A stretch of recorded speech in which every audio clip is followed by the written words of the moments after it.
علیکم ورحمۃ اللہ وبرکاتہ۔ ان الحمد للہ نحمده ونستعینه ونستغفره ونؤمن به ونتوکل علیہ ونعوذ باللہ من شرور انفسنا ومن سیئات اعمالنا من يهده الله فلا مضل له ومن يضلل فلا هادي له واشهد ان لا اله الا الله وحده لا شريك له واشهد ان محمدا عبده ورسوله اما بعد فان خير الحديث كتاب الله وخير الهدي هدي محمد صلى الله عليه وسلم وشر الامور محدثاتها وكل محدثة بدعة وكل بدعة ضلالة وفي رواية وكل ضلالة في النار۔ فاعوذ بالله من الشيطان الرجيم، بسم الله الرحمن الرحيم۔ شهر رمضان الذي أنزل فيه القرآن هدى للناس وبينات من الهدى والفرقان فمن شهد منكم الشهر فليصم ومن كان مريضا أو على سفر فعدة من أيام أخر يريد الله بكم اليسر ولا يريد بكم العسر ولتكملوا العدة ولتكبروا الله على ما هداكم ولعلكم تشكرون۔ وإذا سألك عبادي عني فإني قريب أجيب دعوة الداع إذا دعان فليستجيبوا لي وليؤمنوا بي لعلهم يرشدون۔ الله أكبر الله أكبر الله أكبر الله أكبر لا إله إلا الله الله أكبر الله أكبر ولله الحمد۔ الله أكبر الله أكبر الله أكبر الله أكبر لا إله إلا الله الله أكبر الله أكبر ولله الحمد۔ الله أكبر الله أكبر الله أكبر الله أكبر لا إله إلا الله والله أكبر الله أكبر ولله الحمد۔ برادران اسلام، واجب الاحترام بزرگوں، دوستوں، عزیز ساتھیوں، لائق احترام ماؤں اور بہنوں، یہ ریکارڈنگ خصوصی طور پر میں اس وجہ سے ریکارڈ کر رہا ہوں جو انشاءاللہ آپ لوگوں کے سامنے عید کے موقع پر، عید کے دن آپ کے سامنے آئے گی۔ اس ریکارڈنگ کا مقصد یہ ہے کہ آج ہم لاک ڈاؤن کے زمانے میں عید کا دن منا رہے ہیں۔ شاید ایسا دن نہ پچھلے کبھی صدیوں میں آیا ہوگا، نہ بعد آنے کا کوئی امکان ہے تو اللہ تبارک و تعالی سے ہم پناہ بھی مانگتے ہیں۔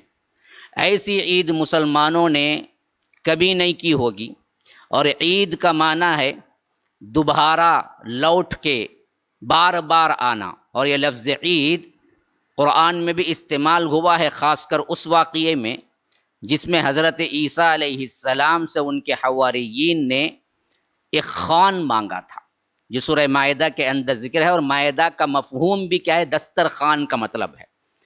خوان جس کے اندر انواع و اقسام کے کھانے ہوتے ہیں، وہ دراصل کھانے کا جو خوان ہوتا ہے اسے کہتے ہیں مائدہ، اسی سے سورہ مائدہ ہے۔ اور اسی مائدہ میں تذکرہ ہے کہ حواریین نے کہا کہ اللہ تبارک و تعالی کیا اس پر قادر نہیں ہے؟ هل يستطيع ربك ان ينزل علينا مائدة من السماء، آسمان سے ہمارے آنکھوں کے سامنے ایک دسترخوان لائے، ایک خوان اتار دے۔ اور اس وقت وہ کہتے ہیں کہ تکون لنا عیدا لاولنا وآخرنا، یہ ہمارے لیے عید ہو جائیں اول آخر لوگوں کے لیے۔ تو اس میں لفظ عید کا لفظ استعمال ہوا ہے، اور اس معنی میں استعمال ہوا ہے کہ ہم خوشی منائیں۔ تو عید بھی اس واسطے دراصل معنی تو دوبارہ لوٹ کے بار بار آنے کے ہیں، لیکن معنی اس کا اس وجہ سے پڑا کہ یہ ہر سال آتی ہے۔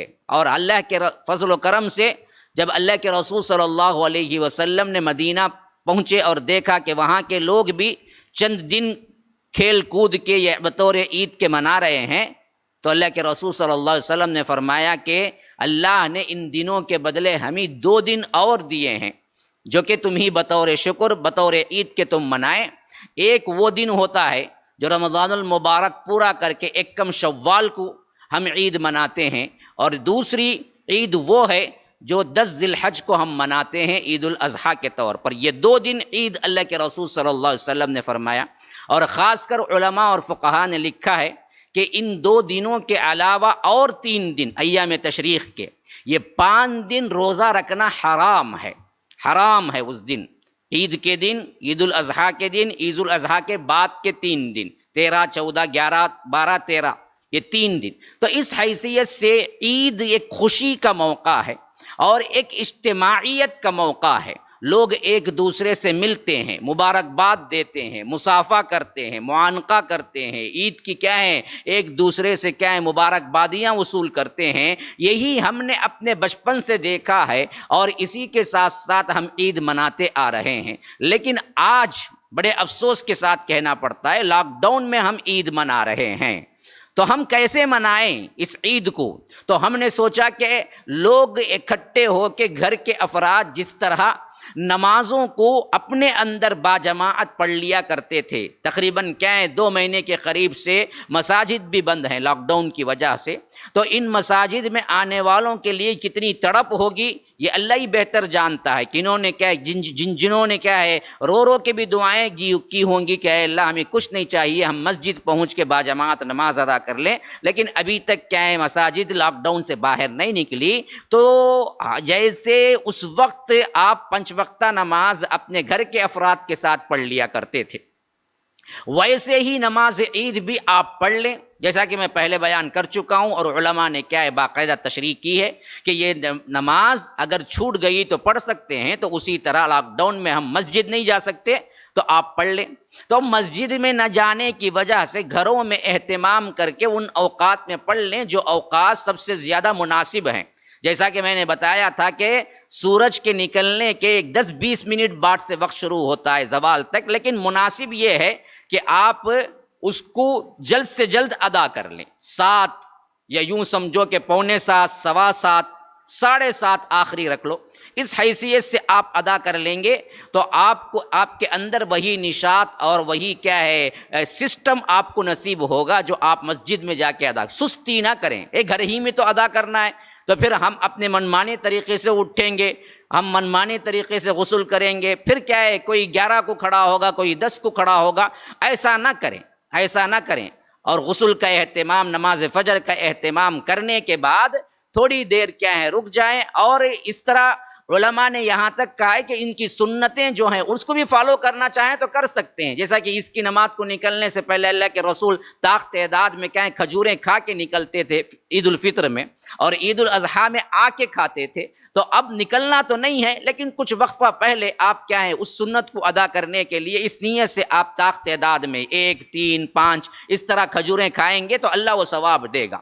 تو یاد رکھیے یہ سنتوں کا عمل جو ہے پاکیزگی اختیار، تو یہ عمومی طور پر میں انشاءاللہ بعد میں اور تفصیل بیان کروں گا، میں پہلے یہ بیان کر رہا ہوں کہ عمومی طور پر ہم نماز تو اکٹھے ہو کے گھر کے لوگوں سے، اہل و عیال سے پڑھ لیں گے، اور کوئی بھی پڑھا لے سکتا ہے، چھوٹی صورتیں بھی پڑھا لے سکتا ہے، اور 7 زائد تکبیرات پہلی رکعت میں، اور اس کے بعد کیا ہیں دوسری رکعت میں 5 زائد تکبیرات، ہو گئے 12 تکبیرات۔ اور تکبیرات کا معاملہ بھی بہت آسان ہے، تکبیر تحریمہ کے بعد 7 گن لیں۔ بعضوں نے اشکال پیدا کیا، بعضوں نے مجھے سوال کیا تھا جب میں نے بیان کیا تھا، دیکھیے 6 تکبیرات بھی آئے ہیں، 7 بھی آئے ہیں، دونوں کر سکتے۔ تکبیر تحریمہ کے بعد بعضوں نے کیا ہے 6 کا حوالہ دیا، وہ بھی صحیح ہے، بعض 7 کہے ہیں وہ بھی صحیح ہے، 7 تکبیرات بھی کہہ سکتے ہیں، 6 بھی کہہ، تکبیر تحریمہ کے بعد پہلے رکعت میں۔ اچھا اس کے بعد جیسے ہی کھڑے ہوں گے 5 تکبیرات ہوں گے، تو 12 زائد تکبیرات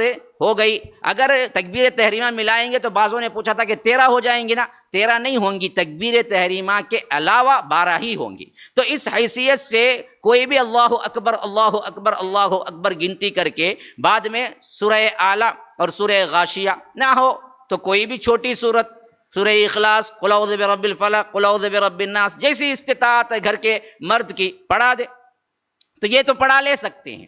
لیکن اس کے بعد کا ایک ماحول جو ہمارا ہوتا ہے خطبہ سننے کا، یہ ہر کوئی بیان تو نہیں کر سکتا، ہر کوئی گھر کے اندر خطیب تو نہیں لا سکتا، اور اس طرح کیا ہے ہم اس کو کر بھی نہیں سکتے، ادا بھی نہیں کر سکتے۔ وہ ایک اجتماعی چیز تھی جہاں خطبہ ہوتا تھا، تو ہم نے سوچا اس خصوصی ریکارڈنگ کے ذریعے اس وقت کے لیے آپ کیا ہیں یہ میری ریکارڈنگ سنیں، تاکہ اس وقت ہمیں ایسا لگے کہ ہم باجماعت ادا کرنے کے بعد خطبہ بھی سنیں جس جوش خروش ایمان کے ساتھ ہم عیدگاہ سے واپس لوٹتے ہیں. یہ خوشی، ایک مسرت جو ہوتی ہے، جو ہمیں عید کے گھر کے اندر ادا کرنے سے اس کے اندر کچھ خامی نظر آئے گی، کچھ چھوٹا ہوا محسوس ہوگا، کچھ کیا ہے خالی خالی پن محسوس ہوگا.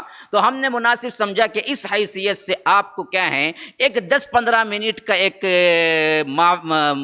مواد آپ کو اکٹھا کر کے دے دیں، ایک درس دے دیں، تاکہ آپ کو کیا ہے وہی لگے. تو بہتر ہے آپ اس چیز کو اور بھی پھیلائیں، انشاءاللہ اس وقت سنا کریں. اب آئیے اصل بات کی طرف. اس خطبے کو بطور خطبہ نہیں، بطور ایک درس کے آپ سن لیا کریں عید کی نماز پڑھنے کے بعد بیٹھ کر. انشاءاللہ العزیز جتنا ہو سکے اس بات کو بھی پھیلائیں. اب رہی بات کہ ہم عید کی نماز اور عید کا دن لاک ڈاؤن کی حیثیت سے کیسے گزاریں، تو علماء سے میں نے باقاعدہ سنا کہ دیکھیے سوشل ڈسٹینس جو ہم کر رہے ہیں، عید الفطر کے دن بھی رکھے، زیادہ آنا جانا، زیادہ لوگوں سے ملنا جلنا، اس سے احتراز کریں، تاکہ کیا ہے قوم کو، ملت کو فائدہ پہنچے، جلد از جلد ہم اس بلا اور وبا سے چھٹکارا پائیں.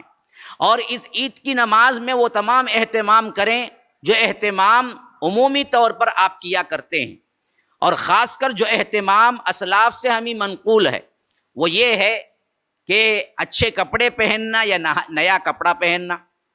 اب نئے کا تو سوال ہے نہیں، جن کے پاس ہیں پہن لیجئے، کیونکہ خریداری کی ممانعت بھی ہے. اور ایک بہت اچھی بات بھی ہے کہ آج ہم نے کیا ہے رمضان المبارک میں مسجدیں نہیں کھلی، وہ بہاریں نہیں دیکھی، نمازیں جا کے نہیں پڑھا، تو اب صرف عید کی خوشی میں نئے کپڑے پہن کے ہم کون سی کیا ہے خوشی منا رہے ہیں. تو اس حیثیت سے لیکن اچھے کپڑے پہننے سے کوئی منع نہیں کیا، اچھے کپڑے پہننے اور صلاۃ الفجر کے ساتھ اپنے دن کا آغاز کریں. رمضان کے روزے ختم، سحری ختم، اب اس کے بعد تو کیا ہے ہم اپنے مزے سے 10 بجے اٹھیں گے، 11 بجے اٹھیں گے، اور عیدگاہ جانے کی بھی کوئی چھٹی، پوری کی پوری چھٹی ہے. تو اب تو کیا ہے کہ ہم اپنے من سے کیا ہے ٹائم لگا لیں گے. ہرگز نہ کریں. آپ جن اوقات میں پڑھ لیا کرتے تھے، 7:15 کسی جگہ ہوتی ہے، 7:30 کسی جگہ ہوتی تھی، تو ویسے ہی آپ اسی وقت کو متعین کریں، گھر کے افراد کو متنبہ کریں رات کو، کہ خاص طور پر ہمیں صبح تیاری کر لینی چاہیے. نماز فجر وقت پہ ادا کرنے کے بعد جو وقفہ ملتا ہے عید کی نماز کے لیے، اس وقفے کے اندر نہا لیں دھو لیں یا پہلے ہی کر لیں، نماز فجر سے 1 گھنٹہ پہلے اٹھ کر بھی کر سکتے ہیں. ہاں یہ بات جو مشہور کر دی گئی ہے کہ عید کی رات عبادت کرنے پہ بڑا ثواب ملتا ہے، یہ بالکل ضعیف روایت ہے. ایک حدیث آئی ہے اس سلسلے میں، لیکن کوئی خصوصی اہتمام عید کی رات میں اللہ کے رسول صلی اللہ علیہ وسلم سے، صحابہ سے ثابت نہیں ہے. اس واسطے خصوصی اہتمام نہیں، لیکن جو روزانہ کوئی نماز پڑھتا، تہجد پڑھتا، وہ پڑھ سکتا ہے، کوئی مسئلہ نہیں. پھر عید کے دن آپ صبح صلاۃ الفجر سے ابتدا کرنے کے بعد، پاکی صفائی ستھرائی ہونے کے بعد، اچھے کپڑے پہن لینے کے بعد، گھر کے کسی بھی ایک جگہ جمع ہونے کے بعد نماز عید کو ادا کر لیں گے. نماز عید جس کے لیے نہ اذان ہے نہ اقامت ہے، نہ اذان ہے نہ اقامت ہے، سیدھے کھڑے ہو کے 2 رکعت نفل نماز یا 2 رکعت سنت یا سنت مؤکدہ یا واجب، اس طرح کے اختلافات ہیں. لیکن سب سے بہتر چیز کیا ہے، بعض لوگوں نے اس کو واجب کہا. بہرکیف یہ نماز ادا کر لینے کے بعد آپ دراصل اس خطبے کو سن سکتے ہیں جو میں آپ کے لیے ہدایت دے رہا ہوں. اس کے بعد انسان کیا کرے، تو سب سے پہلی چیز یہ ہے کہ عید کے اندر جتنے روز آپ رکے ہوئے تھے حرام کاری سے اور اللہ کی نافرمانی سے، رمضان کا احترام، تو اپنی عید کو برا نہ کیجئے کہ آپ غلطیوں کا آغاز کر رہے ہیں یا برائیوں کا آغاز کرنے کے لیے عید الفطر. وَلَا تَكُونُوا كَالَّتِي نَقَضَتْ غَزْلَهَا من بعد قوت انکاسا، کہ ایسے نہ بن جاؤ جو خود کیا ہے کپڑا بنتی ہو رات بھر اور پھر صبح سویرے اس کے ٹکڑے ٹکڑے کر ڈالتی ہو. ایسے تم نہ بنو. یعنی نیکیاں کماؤ جماؤ، لیکن خود کیا کرو، اپنی نیکیوں کو برباد کرنا شروع کر دو پہلے ہی دن. تو اس واسطے رمضان المبارک کا اہتمام جیسے تھا ویسے ہی اہتمام کریں. ہاں یہ اور بات ہے کہ حلال چیزوں کے اندر تفریح ممکن ہے. کوئی اچھی سی، کوئی بغیر میوزک کے نعت ہے سن سکتا ہے بندہ، بچوں میں کیا ہے کھیل ہے کر سکتا ہے کوئی بندہ، بچیاں کیا ہیں گھر کے کچھ نظمیں گا رہی ہیں کر سکتے ہیں. جیسا کہ حدیث میں آیا اللہ کے رسول صلی اللہ علیہ وسلم نے خصوصی طور پر اس دن کیا ہے چھوٹ دی ہے، بلکہ کیا ہے کہا ہے کہ بعض بچیاں گا رہی تھی، صدیق اکبر آئے، کہا کہ تم یہ کیا کر رہی ہو؟ اللہ کے رسول نے کہا کہ ہر قوم کے لیے ایک عید ہوتی ہے، آج ہماری عید ہے، بچیوں کو چھوڑو.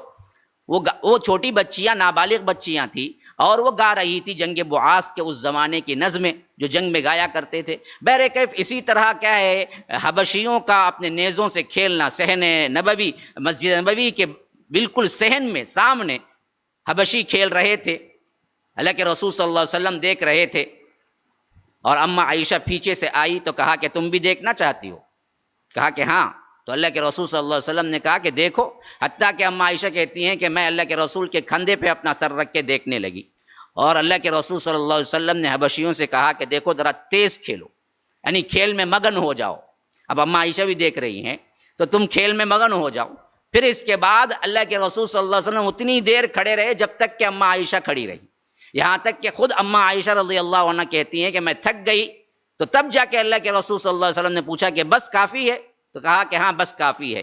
پھر اللہ کے رسول صلی اللہ علیہ وسلم کیا ہیں پلٹ کے چلے گئے، اور میں بھی واپس چلی گئی۔ تو اس طرح کیا ہیں حلال کام خوشی کے کچھ ہیں، بچوں کے ساتھ ملا کے بیٹھنا، بچوں کے ساتھ کھیلنا، بچوں کو کہانیاں سنانا، اس طرح کا کیا ہے۔ لاک ڈاؤن کے مسئلے میں اب باہر بھی زیادہ نہیں جا سکتے، نہ بھی جائیں یہ بھی اچھا ہے۔ تو پورا دن نمازوں میں اہتمام، اچھے کھانے کھانے ہیں، پکوان کیجئے، کوئی مسئلہ نہیں۔ میٹھا تو کیا ہے ہمارے لحاظ سے جزء لا ينفق ہے عید کا، تو بنائیں، کوئی سیمیاں بناتا ہے، کوئی فلاں، کوئی شیر خورما، کوئی فلاں، تو بنائیں کھائیں، اس میں کوئی مسئلہ نہیں ہے۔ لیکن کوئی کیا ہے زیادتی نہ کرے، حد سے آگے نہ بڑھے۔ ساتھ ساتھ یہ اچھی طرح آپ لوگ یاد رکھیں، اب تک تو ہمارے لیے رمضان المبارک میں خواہش تھی کہ ہم مسجد جائیں، لیکن مساجد بند تھی۔ لیکن بہت امید ہے اللہ سے کہ بہت جلد لاک ڈاؤن ختم ہو جائے گا، مسجدیں آباد ہو جائیں گی، لیکن اس وقت رمضان المبارک نہیں ہوگا۔ جو ہمارا عام طبقہ ہے جو رمضان المبارک میں دوڑا آتا ہے، اب اس کے لیے تو کیا ہے مسجدیں کھلے ہیں، لیکن اب وہ کہے گا کہ ہم رمضانی ہیں، ہمیں مسجد تو آنا نہیں ہے۔ مسجد آنے کے وقت مساجد بند تھی، آج مساجد کھلے ہوئے ہیں لیکن ہم کو نہیں آنا ہے، تو یاد رکھیے خطا نہ کیجیے، پتہ نہیں اللہ تبارک و تعالی اس خطا سے پھر اللہ کا قہر اور اللہ تبارک و تعالی کا غضب ٹوٹ پڑے۔ اب تمہیں ثابت کرنا ہے صحیح نمازی ہو۔ اب لاک ڈاؤن کے بعد مسجدیں کھل گئی، رمضان نہیں ہے لیکن رمضان کا سا سما بناؤ۔ میں تو رمضانیوں سے بھی کہتا ہوں، اگر تمہارا یہ پہلے سے اصول بن گیا ہے نا کہ 11 مہینوں میں آپ فری رہیں گے، ایک مہینہ 12واں مہینہ رمضان میں تو ضرور بھی ضرور نماز ادا کریں گے 5 وقتہ مسجدوں میں آ کر، تو میں کہتا ہوں کہ وہ تمہارا ایک مہینہ قرضے میں ہے، رمضان میں نہیں آئے تھے تم، اب کم از کم کھلتے ہی ایک مہینہ تو تم پر بھی تمہارے اصول کے مطابق بھی واجب ہو جاتا ہے۔ اس اصول کے مطابق اگر تم پھر پورا رمضان آنے تک انتظار کر کے اگلے رمضان میں آؤ گے تو یاد رکھو تمہارے اصول کے مطابق تم نے رمضان میں بھی نہیں آیا، یہ حالت ہو جائے گی، کیونکہ پہلے سے ذہن سست، بدن سست، کھاتے پیتے خالی مذاق کرتے، ٹی وی دیکھتے، ادھر ادھر کے مزاح کے چینلز دیکھتے۔ اچھے لوگ ہیں، یہ اچھے لوگوں کا ہے کہ مذاق وغیرہ کے چیلنج دیکھتے ہیں، برے لوگ تو پتہ نہیں کیا کیا دیکھتے ہیں، کس حد تک آگے بڑھ جاتے ہیں۔ اچھے لوگ، دیندار لوگوں کو میں نے دیکھا ہے کہ وقت کیا نہیں، ٹائم پاس نہیں جا رہا، کیا کریں گے لاک ڈاؤن میں، کھائیں گے کتنا کھائیں گے جی، پیئیں گے کتنا پیئیں گے، سوئیں گے کتنا سوئے گا بندہ، سویا رات کو، پھر دوپہر کو، تو پھر کیا ہے عصر کو کتنا، پھر بقیہ ٹائم کیا کرو، بقیہ ٹائم ٹی وی میں گزارو، اور ٹی وی میں کیا گزاریں گے جی، حرام یہ نہیں دیکھ سکتے، وہ نہیں دیکھ سکتے، مووی نہیں، اچھا خیر کھیل کے تو مذاق کے تو کیا ہے چینلز دیکھتے رہو، گھنٹے گھنٹے مذاق میں، گھنٹے گھنٹے ہنسی مذاق میں چلتے رہو۔ کم از کم لوگوں کا ایک عام خیال، مذاق میں تو کیا ہے غلطی نہیں ہے نا بھائی، مذاق کے چینلز دیکھتے رہو، جو مذاقیہ چینلز بن گئے ہیں یا مذاقیہ ایکٹرز جو مشہور ہو گئے ہیں ان کے کیا ہے سنتے رہو، ہنستے رہو، بیکار۔ تو یہ ایک عادت سی بن گئی ہے، اب یہ 2 مہینے کی عادت پڑی ہے جو کبھی ہم کو نہیں پڑی تھی۔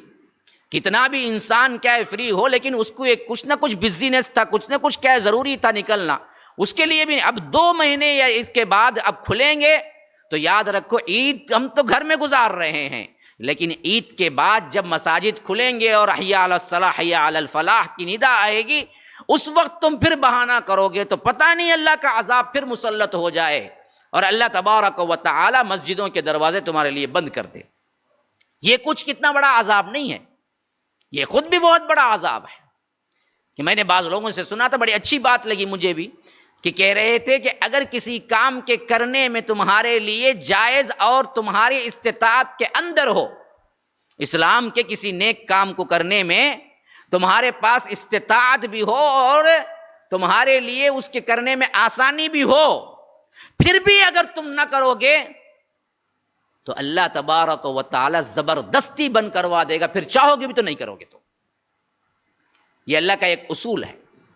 تو یاد رکھیے اس وقت اگر ہم چاہ رہے ہیں لیکن ملا نہیں، تو اللہ کے لیے اس کے بعد اپنے تقوی کو، اپنی تہذیب کو، اپنے تمدن کو مت بھولو، پھر وہی روٹین پہ آؤ، بلکہ اس سے زیادہ ثابت کرنا ہے ہم کو، کہ جیسے ہم چاہ رہے تھے اس سے زیادہ ثابت کرنا ہے. کہ لوگ سوچنے میں پڑ جائیں کہ لاک ڈاؤن میں یہ لوگ کیسے رہے 2 مہینے بغیر مسجد کے آنے جانے. کہیں جاؤ کہیں آؤ اس کا مسئلہ نہیں، مساجد کو آباد کرنا، اسی نہض کے ساتھ واپس پلٹنا اور وہی ایمانداری کے ساتھ اپنے اپنے کاموں کا آغاز کرنا، اور اگلی زندگی واقعتاً بہت مشکل. ابھی میں نیوز پڑھ رہا تھا، ایک جہاں دیدہ شخص جو کہ پورے اعتبار سے عصر حاضر کے اندر بہت اچھا وہ نگاہ رکھتا ہے، سیاست دان بھی ہے، ساتھ میں زیرک اور ذہین بھی ہے، وہ کہہ رہا ہے کہ جو نقصان ان 2 مہینوں میں ہوا اس کو پورا کرنے میں کم از کم 10 سال لگیں گے. 10 سال لگیں گے، کتنی بھی محنت کر لو. تو آنے لاک ڈاؤن میں کچھ نہ کچھ کر کے جی گئے، دینے والے بھی رحم کھا کے دے گئے. لاک ڈاؤن ہے کیا کریں گے.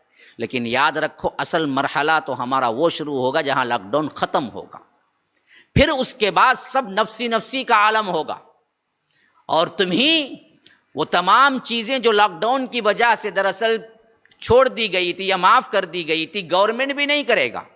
پھر وہ تمام تنگیاں آئیں گی. تو بعض نے تو کیا کیا ہے، جنہوں نے معاشرے کے نفس پر اچھی طرح کنٹرول رکھا ہے، دیکھا ہے، نظر رکھی ہے، وہ کہتے ہیں کہ ابھی سے کچھ نہ کچھ تیاری کر کے جمع کرو، اخراجات کم کر لو، اور اگلے 1 سال تک کے اخراجات اگر تمہارے 10,000 تھے تو 8,000 کر لو، اگر 60,000 تھے تو اس کے 50,000 کر لو، بڑے گھرانے کے کیا ہیں 50,000 تھے تو 40,000 کر لو. ابھی سے کنٹرول کرو، کیونکہ ایک لمبا سمے ہے، ایک لمبا وقت ہے جس میں تمہیں کیا ہے بڑی پریشانی میں گزارنا پڑے گا، کیونکہ ہر جگہ تنگی، ہر فیلڈ متاثر ہوئی ہے.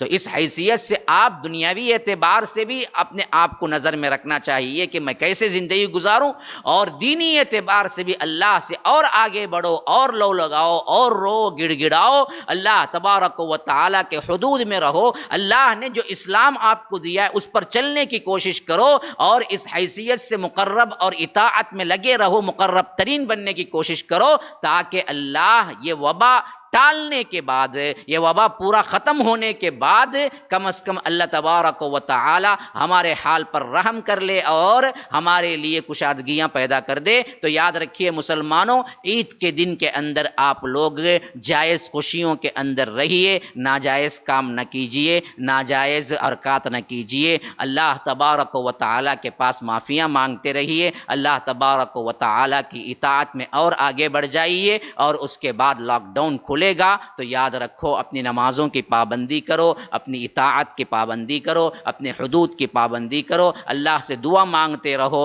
اور اس کے بعد ایسے مساجد کو بھرو کہ لوگ دیکھتے ہی سمجھ لینا چاہیے کہ یہ وہ لوگ ہیں جو سب سے کٹ سکتے ہیں لیکن مسجدوں سے اپنے تعلق کو کاٹ نہیں سکتے ہیں. یہ واضح کرنا چاہیے. آج بھی کئی لوگ کیا ہیں کوششیں کر رہے ہیں کہ فلاں چیز کھل گئی لیکن کیا ہے چرچ نہیں کھلے، فلاں چیز کھل گئی. ابھی میں پڑھ رہا تھا ایک نیوز میں، مندر کا سب سے بڑا جو تھا مندروں کے گروپ کا ایجنٹ، یوں سمجھیے کہ پورے مندروں کا جو ان لوگوں کی گروپ کا بڑا تھا، اس نے دراصل وزیر اعظم کو خط لکھا ہے کہ تم نے اپنے آرڈر میں کیا ہے شراب خانوں کو تو کھول دیا، ابھی مندروں کو نہیں کھولا. وہ ان کے اپنے عبادت گاہیں ہیں. اور ہمیں بھی افسوس ہے، شاید بہت سے لوگ کوشش کر رہے ہیں، شراب خانوں کو کھولنے والی گورنمنٹ مسجدوں کو کھولنے کی اجازت کیوں نہیں دیتی؟ کب تک سہیں گے یہ تڑپ؟ اللہ سے مانگ، پھر اللہ تبارک و تعالیٰ کا کرم ہوگا تو ماشاء اللہ پھر اس کے بعد آپ کو ثابت کرنا پڑے گا. یقیناً مساجد کھلیں گے، ثابت آپ کو کرنا پڑے گا کہ ہم نیکی میں، ہم نمازوں کی پابندی میں اللہ تبارک و تعالی نے جو بلا نازل کی تھی، اور جس طرح کرونا وائرس کی وجہ سے ہم نے کیا ہے اپنے مساجد سے کٹ کے زندگی گزاری، اس کا ہم باقاعدہ طور پر فدیہ ادا کریں گے، باقاعدہ طور پر ہم اس کو اب اور آگے بڑھ کے ادا کریں گے۔ مسجدوں کی ایسی شکل ہو جیسے ہی لاک ڈاؤن کھلے، جیسے کیا ہے رمضان المبارک کا چاند نظر آتے ہی مساجد کی شکل ہوتی ہے، اس طرح ہم اپنے رب کی طرف دوڑیں گے۔ تو یاد رکھو یہ حق ادا کرنا ہوگا، یہ صحیح ہوگا۔ تو اس حیثیت سے ہمیشہ ذہن میں رکھیے کہ لاک ڈاؤن کے بعد ایک نئی زندگی کا آغاز کرو، نہ تھکو، نہ آ کر رنجیدہ ہو، نہ غمزدہ ہو، نہ یہ سمجھو کہ اب میں کیسے کیا اٹھ سکوں گا یا کچھ بن سکوں گا، سب کچھ قرضوں میں ڈوب گئے۔ بعض لوگ قرضوں میں چل رہے ہیں، مکمل قرضہ ہو گیا، 2 مہینے کے 3 مہینے کے کرائے پڑے ہوئے ہیں، 2 مہینے کے 3 مہینے کے کیا ہے سودا سلف جو لاتے تھے کرانے کی دکان پہ کیا ہے قرضہ چڑھا ہوا ہے۔ اور لاک ڈاؤن کھلے تو بندہ یوں سوچے گا، کسی کی کئیوں کی نوکریاں چلی گئی ہیں، کئیوں کی نوکریاں، کہہ دیا کہ لاک ڈاؤن کھلنے کے بعد بھی ہم 3 مہینے تمہیں نہیں بلا سکتے، ہم 4 مہینے نہیں بلائیں گے۔ گویا کہ ایک اثر نو زندگی ہے۔ اگر اس حالت میں تھک کے بیٹھ گئے تو یاد رکھو مایوسی کفر ہے، مایوسی کفر ہے، تھکنا نہیں ہے، مایوس نہ ہونا ہے۔ اور یہ مایوسی کئی بندوں کو خودکشی کی طرف لے چلے جائے گی۔ اس واسطے کہو کہ کچھ نہیں ہوا، میرا رب میرے ساتھ۔ مالک مکان یا آ کر تمہارے آفس کا مینیجر تمہیں تنخواہ نہیں دیتا، تمہارا رب تمہیں دیتا ہے، یہ تو وسیلہ ہے، بس ذریعہ ہے، تمہیں دے گا ضرور۔ اٹھو پھر عصر نو نئے طریقے سے کوشش کرو، تجارت والے تجار نئے طریقے سے، جاب والے نئے طریقے سے پھر ڈھونڈو اپنی جاب کو، نئے کوششیں کرو، مایوس نہ ہونا، خاموش نہ بیٹھنا۔ نئی زندگی کی ایک ابتدا کرو جس میں کیا ہے فہم و فراست کے ساتھ، دین کے احکامات کے ساتھ، دنیا کے طور پر بھی کیا ہے جانکاری حاصل کر کے آگے بڑھو، تو اللہ تبارک و تعالی ہرگز تمہیں مایوس نہیں کرے گا۔ دیکھیے ہر گرنے کے بعد اٹھنا ہے، ہر زوال کے بعد عروج ہے۔ اب یہ 3 مہینے میں 2 مہینے میں ہم نے جو کچھ کھویا، یہ اگر حوصلہ ہو تو بہت بڑے امکانات ہیں تمہیں ابھرنے کے۔ اگر حوصلہ ہار دیا تو یاد رکھو پھر تو کیا ہے کوئی مارنے کی، کوئی مٹانے کی ضرورت نہیں، خود کیا ہے نیچی سطح پہ گرتے چلے جائیں گے۔ آپ کو معلوم ہے جاپان کا آج نمبر 1 ہے ٹیکنالوجی میں، ہر ایک معاملے میں، لیکن یہ جاپان ابھرا کب پتہ ہے؟ جب ہیروشیما ناگاساکی پر ایٹم بام گرا کے جاپان کو تہس نہس کر دیا گیا۔ جاپان مٹ چکا تھا ان 2 باموں سے، ہیروشیما ناگاساکی پہ جو ڈالا گیا تھا، لیکن کیا ہوا؟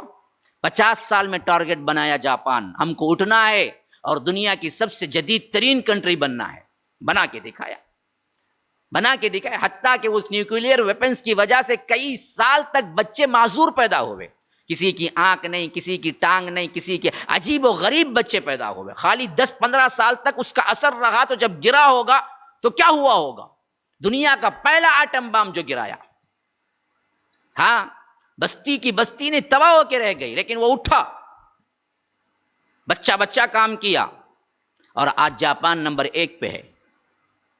تو یاد رکھو زوال کو زوال سمجھ کے بیٹھ گئے تو پھر کبھی اٹھ نہیں سکتے۔ اب اٹھنا ہے، محنت کرو، عبادت بھی کرو، دین بھی حاصل کرو، دنیا کے بھی کیا ہے رموز سیکھو۔ اگر کسی کی جاب گئی مایوس نہ ہو، تجارت کے دروازے کھلے ہوئے ہیں، جاؤ چھوٹے موٹے تجارت کر کے اٹھنے کی کوشش کرو۔ کسی کا قرضہ ہے، ڈرنے کی ضرورت نہیں ہے، لاکھوں کا قرضہ پھٹ سکتا ہے، ہمت کرو، دعائیں کرو، اللہم اکفنی بحلالک عن حرامک واغننی بفضلک عمن سواک۔ پہاڑ اتنا بھی کا قرض ہے، اللہ کے رسول نے گارنٹی دی ہے کہ اللہ تبارک و تعالی اتار دے گا۔ یہ دعا پڑھتے رہو، اللہم اکفنی بحلالک عن حرامک واغننی بفضلک عمن سواک، پھر قرضے چھٹتے چلے جائیں گے، دیکھو برکتیں نازل ہوں گی۔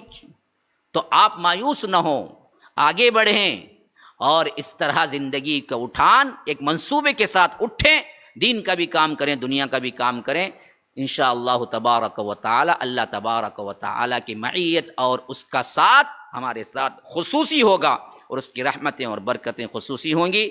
آخری میں سب کو میں عید الفطر کی مبارک بادیاں اور خوشیاں اپنی طرف سے اور مرکز السلام کی طرف سے اور ہمارے ٹیم کی طرف سے اور ہمارے کیا ہیں طلباء کی طرف سے آپ تمام کے نام کرتا ہوں کہ اللہ تبارک و تعالی آپ کو خوشیاں اور خوشیاں اسی دے کہ لامنتہائی خوشیاں رہیں۔ اللہ تبارک و تعالی سے میں التجا کرتا ہوں کہ اللہ تبارک و تعالی آپ کو صحت و عافیت کے ساتھ دین دنیا کی ہر بلائی عطا کرے۔ اسی طرح میں شکر گزار بھی ہوں کہ خاص کر ہمارے طلباء کا، ہمارے ٹیم کا، جنہوں نے لاک ڈاؤن میں بھی مسلسل جد و جہد کی اور مسلسل آپ لوگوں تک پیغام پہنچانے کے لیے میرے مددگار رہے۔ میں کیا ہوں، میں تو بیٹھ کے بول لیتا ہوں، اصل جو پیچھے میرے ساتھ طلباء جو کام کر رہے ہیں ان کا اصل محنت ہے، جن کا چہرہ نظر نہیں آتا ہے۔ دیکھیے کوئی فوج جا کے سپہ سالاری کے اعتبار سے فوج کا حملہ کر کے فاتح ہوتی ہے تو جو فوجی مرتے ہیں ان کے نام تو نہیں آتے، لیکن جو سپہ سالار ہوتا ہے اس کا نام آتا ہے کہ اس نے فتح کیا تھا۔ حالانکہ سپہ سالار کون سا فتح کا، فوج فتح کرتی ہے۔